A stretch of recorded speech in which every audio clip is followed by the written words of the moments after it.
ہے کہ انسان کی موت کے بعد کیا روحیں مر جاتی ہیں یا زندہ رہتی ہیں۔ قرآن حکیم سے ثابت ہے کہ روح اندر باہر آتی جاتی ہے، روح کو قبض کیا اور اٹھا لیا جاتا ہے اور روح اپنے ٹھکانے کی طرف آسمان پہ چڑھتی ہے اور اس کے لیے آسمانوں کے دروازے کھول دیے جاتے ہیں یا بند کر دیے جاتے ہیں۔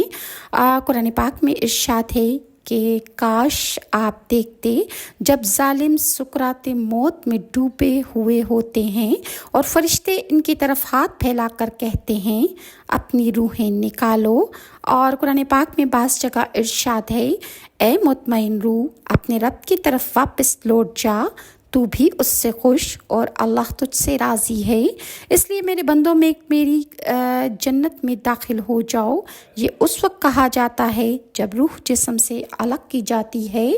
اور مزید فرمایا گیا کہ روح کی اور روح کو ٹھیک ٹھاک کرنے والے کی قسم جس نے اس کے دل میں اس کی برائی اور نیکی ڈالی، یہاں تک اللہ تعالیٰ نے فرمایا کہ اس نے جسم کی طرح روح بھی ٹھیک ٹھاک کی،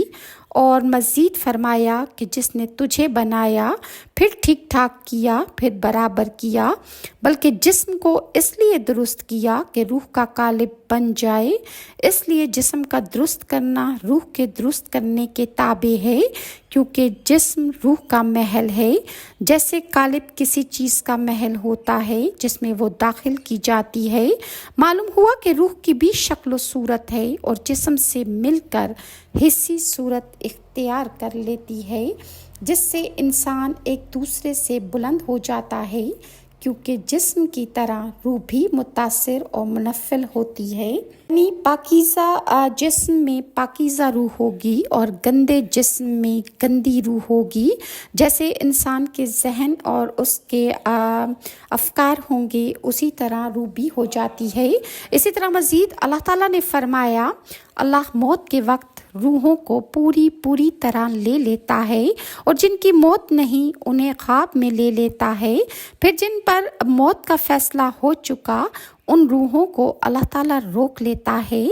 اور دوسری روحوں کو ایک مقررہ وقت تک کے لیے چھوڑ دیتا ہے۔ یعنی کہ نیند بھی آدھی موت ہے، اور نیند میں جو روحیں نکل جاتی ہیں ہمیں خوابوں میں پتہ چلتا ہے کہ ہم یہاں موجود تھے تو ہماری روحیں ادھر ادھر بھٹک رہی ہوتی ہیں، اور جن کی موت کے اندر نیند کا حکم دے دیا جاتا ہے، وقت پورا ہو جاتا ہے، تو ان روحوں کو اللہ تعالیٰ واپس لے لیتا ہے، اور جن کی زندگیاں ابھی باقی ہوتی ہیں ان کی روحیں اللہ تعالیٰ نیند کی حالت میں واپس